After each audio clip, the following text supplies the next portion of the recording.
get to meet folks from all over. So I want to welcome each and every one of you to Windcave National Park. So it's the 7th national park of the United States of America. And there's quite a few different things that make this place really, really special. So, does anyone first off know what we currently rank as far as longest cave in the world? 5th. 5th? Who said 5th? Yes, absolutely. If you would have come here earlier last week, we would have been 4th. We just got bumped. A cave down in Mexico was just discovered with much more passageways all underneath the water, and it surpassed us. So now we are the 5th longest cave in the world, not the 4th longest cave. We're currently at 136 miles. So please memorize this map. This is what we're going to be doing today.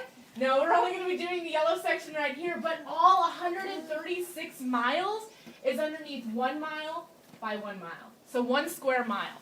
So, do I have a volunteer by chance? Anyone? Okay. Okay, take the end of the string and walk really slowly. Walk slowly. And you got to go, because it's going to come out pretty slow. And go all the way as far as you can. So she stops you. Mm-hmm. All right. Good, right there. So this is 136 inches right here. So this is as if we were laid our cave out instead of a mile, it's in inches, and laid it out completely flat. But now start bringing it back in.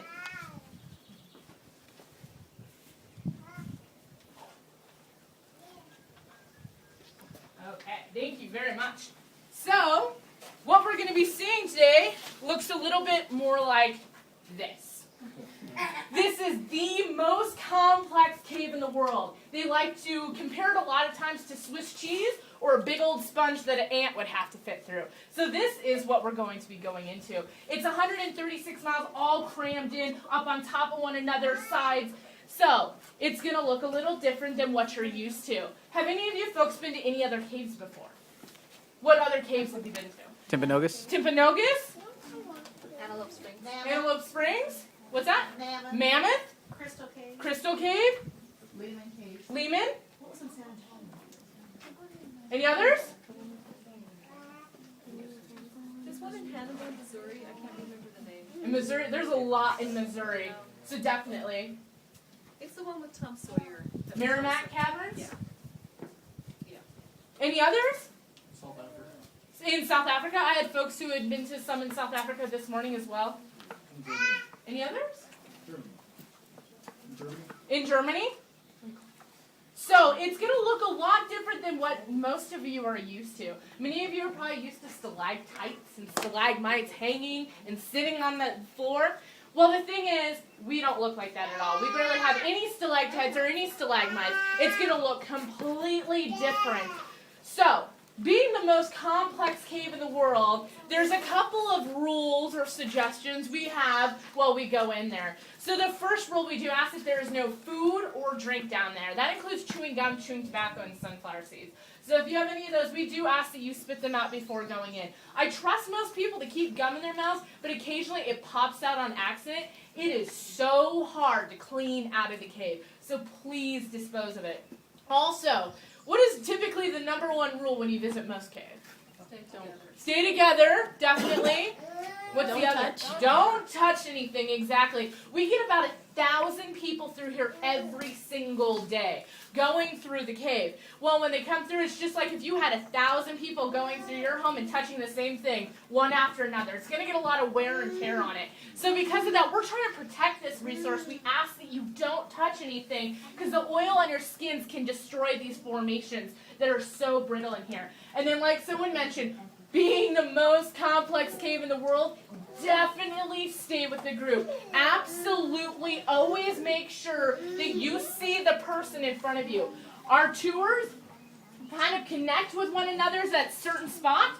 So you could accidentally take the wrong trail instead of going the right way. And in doing so, you can get completely lost. So please make sure that person in front of you can always see you. But are there any questions at all before we get started? No?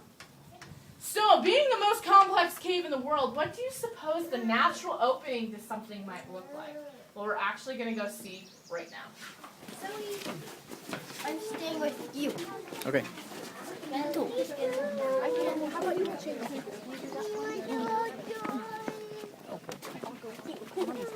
Right here, man.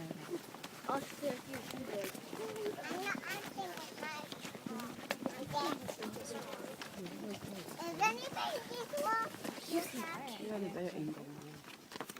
That's it. Let's get down there. Let's fish him down. All right, Adam, you're first. Go ahead. Go up there. Everyone here? Yeah. All right. So, probably weren't told that this is the way we were going in today, right? It's because we're not. This is the natural entrance to Windcave National Park. Or Windcave itself. So this is the only accessible. There are small blowholes up on the surface, only about 3 of them, but this is the only one a human can fit through. Cavers only need about that big of a hole. That's about as big as the widest bone in your body, the hip bone. That doesn't take into account this way, but that's as far as they need for that. But story goes that 2 brothers, Tom and Jesse Bingham, were riding their horses in this area as they were hunting. While they were passing through, and they heard this incredibly loud whistling noise. So being curious boys, they got off their horses, they came down into this area, and they say that Tom moved grass from the natural entrance, put his head up right next to the natural hole, and the wind just blew it right off of his head. Thus the name Windcave. We have recorded 70-mile-per-hour winds coming out of this entrance right here. So it breathes, and that's why there's wind going into it and out of it. And because of that, we can actually predict the weather 24 to 48 hours in advance. It's a nice little barometric pressure system for us. Essentially what it means is it's going to get warm or it's going to get cold. So if it's going to get warm, high pressure system's moving into the area, and it starts pushing wind into the cave. If it's going to get cold, low pressure will push wind out of the cave. So it's a weak one, but it is going into the cave today. Thus, that means within the next 24 to 48 hours, it is going to be warmer than what it currently is. So it's always kind of a nice little barometric pressure system for us. But before Tom and Jesse Bingham passing through here in 1881, there were people who knew about this. The Native Americans definitely knew this place existed. If you look on the tree right behind you, you can see something hanging and dangling, kind of triangular in shape. It's white, blue, red, and yellow. That is a Native American prayer bundle. Where we are standing is an incredibly sacred site to the Lakota Indians. They believe this is where life began.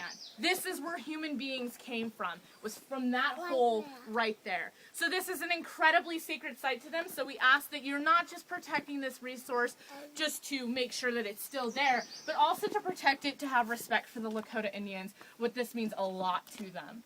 But are there any questions at all before we go into the cave itself? Okay.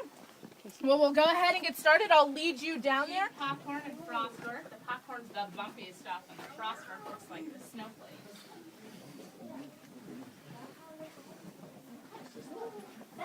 See the cool stuff up there? Cave popcorn and frostwork. Bumpy stuff is popcorn, and that stuff that looks like snow crystals is frostwork. She's got a flashlight on to show you. Now we'll jump right in the app so she can see. Cave popcorn and frostwork. Popcorn is the bumpy stuff, and the frostwork is the stuff that looks like snow crystals. That's cool. Don't touch it. Don't touch anything. It is really cool. Popcorn and frostwork. Popcorn is the bumpy stuff, and frostwork is the stuff that kind of looks like ice cream. Popcorn is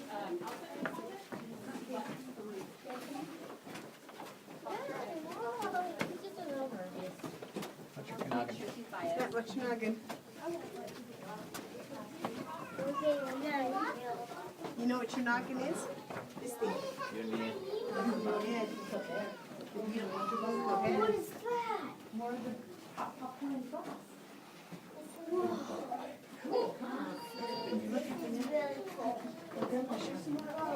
So, once upon a time ago, a very, very long time ago, in fact, there was a really low, shallow sea in this area. And that low, shallow sea was home to little sea creatures. And when they passed away, their shells would crush on the ocean floor and they mixed with mud and dirt.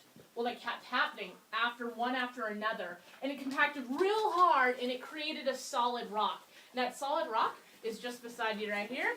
Anyone know what type of rock this is? Limestone, absolutely. This is limestone that's about 450 feet thick. So this limestone rock sat here for a really, really long time. But things start moving and uplifting and shifting in this area, and so that cracks the limestone. Well, water mixes with carbon dioxide, and it creates a carbonic acid. Who in here likes carbonic acid? Anyone? Yeah? What are some of your favorite kinds of carbonic acid? Coca-Cola? Any others? Mountain Dew?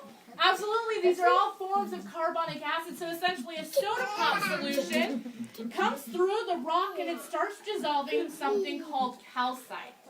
Well, that calcite is picked up and it starts depositing in cracks within itself, within that limestone layer. So you have hardened calcite in these cracks everywhere. Well, water comes in here more and more, and it starts to dissolve the inside of the cave. And as it does that, it dissolves the limestone, but it leaves behind those solidified cracks, much like what are up above your head. So this is boxwork. 95% of the world's population of this particular cave formation are found here at Windcave National Park. This is what we are known for. We don't have stalactites and stalagmites like you typically would think of. We have boxwork. So the best analogy I ever heard is imagine that the limestone is bricks. The calcite is mortar. So we're going to build a brick wall. We're going to put some brick and mortar. What happens if that brick dissolves? What's left behind? Mortar, exactly. That's exactly what happened here. So it's as if the brick, the limestone, disappeared and it revealed the mortar, that solidified calcite that would have been in those cracks. And so that's why we have boxwork very prevalent in this cave right here.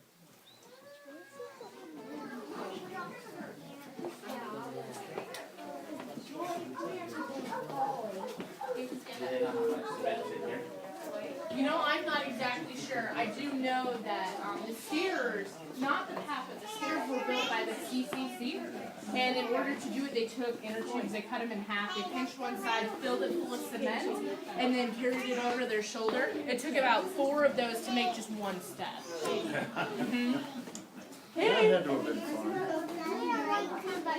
Does rain come in here? Uh-huh, it does. Don't making it up, you're just getting that close.